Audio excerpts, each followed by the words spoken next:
basically good and evil, are the benevolent people more, more powerful, or is there more of them? I mean, do we really have a chance? Okay.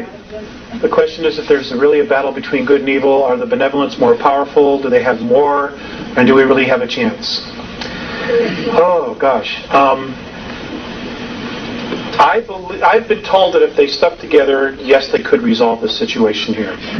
But there are some significant problems that they have. Now, back in 1985, when I was being told all of this, there were a lot of discussions going on back in Andromeda about what to do with us. Now, half of the Andromedan Council didn't want anything to do with us. And their reasons were this. These were their sole reasons for not wanting to help us. They don't respect their home, they don't respect each other, and they don't respect themselves. What is their value?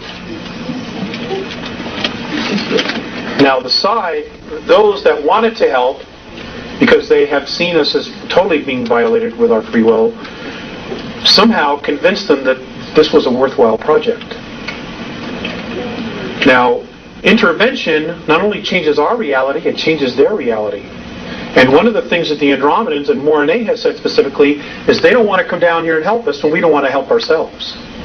Because then they end up babysitting. And if something happens, then we could always blame them. And the cycle starts all over again.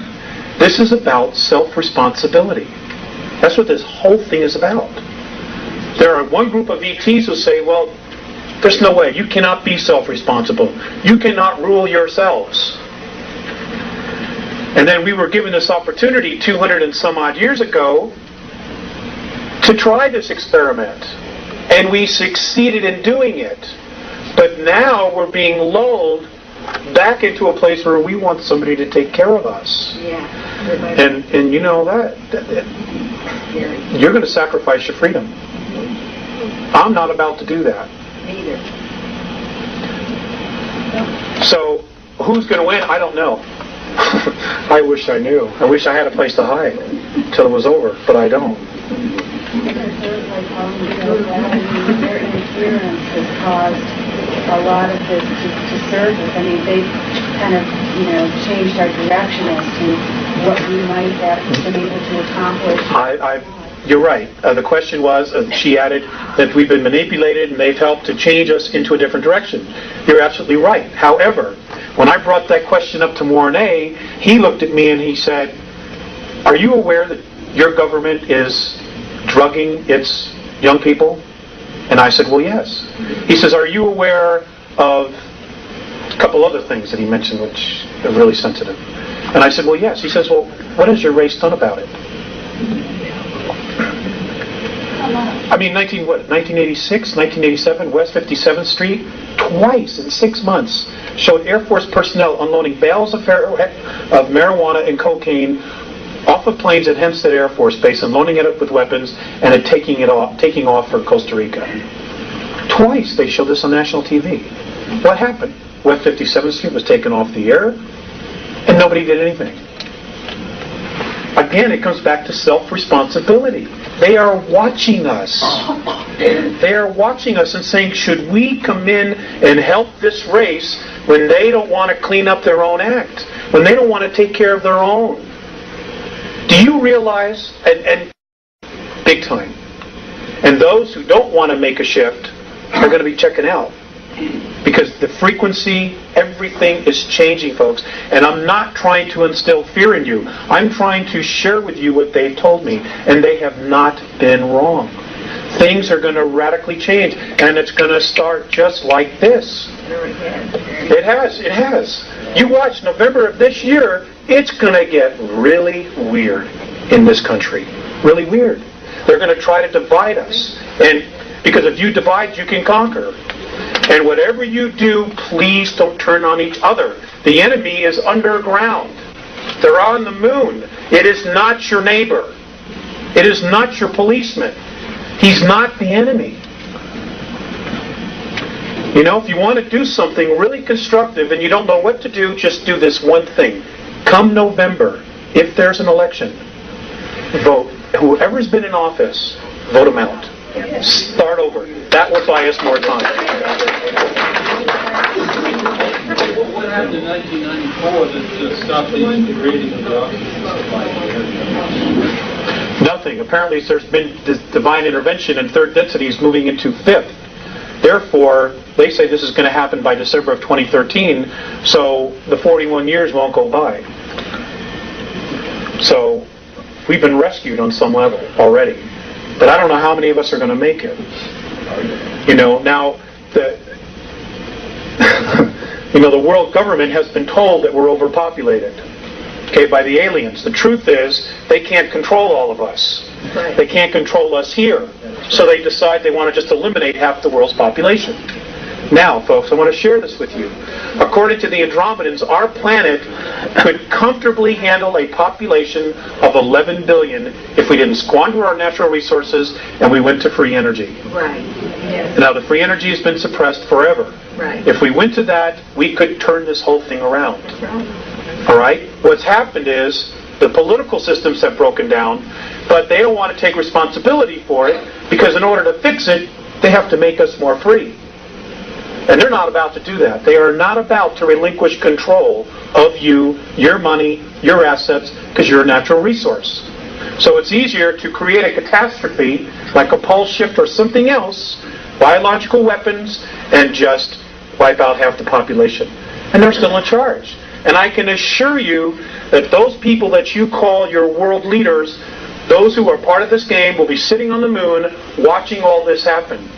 And when it's done, they'll come back with answers, just like a politician, Yes, sir, in the back with the striped shirt. You mentioned something about economics, materialism, what have you. How does any of that correlate with your comments about getting our souls in a place that we think of in terms of metaphysics or religion? How does that fit in? Okay. Where does the answers come from? Spirit is just throughout the entire research. How could they not have a soul? That's the part that doesn't click. Who could not have a soul? The Greys? The clones that... They're robots. No, I'm talking about... I'm referring to the clones, the hybrids that they're creating.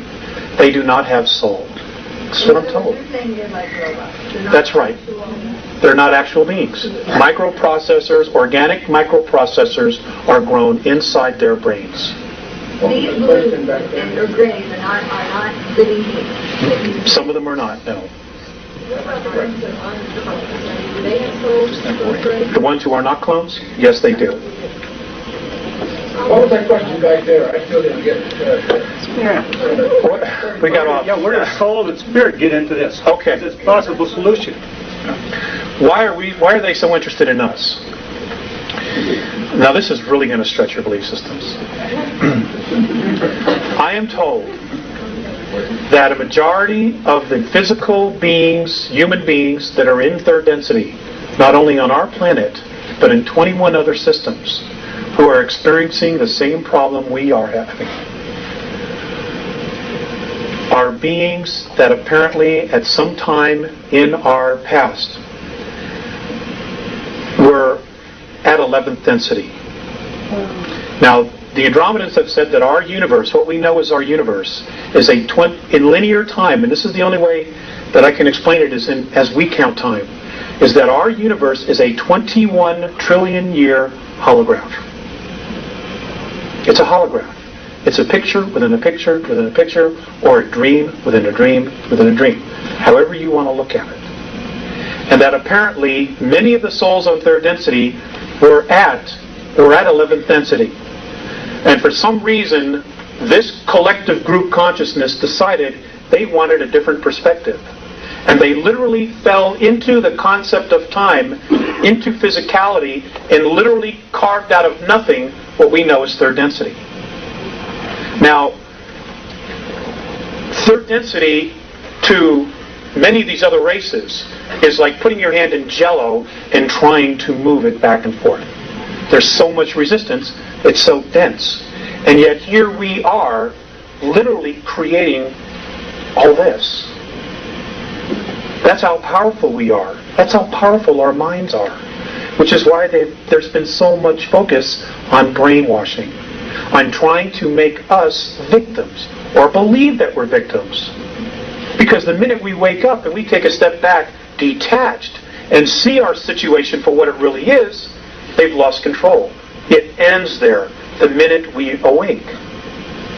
And this is why channeled information, so many different races and beings are trying to light the fire underneath us. Because they can't directly come in and interfere unless a percentage of us ask for permission, because then it's a violation of free will. And they've done exactly what the regressives have done, even though it was for our own good. You cannot violate free will. That's the law. So they're trying to help us awaken and at the same time try to make us think it's our idea. That's the trick.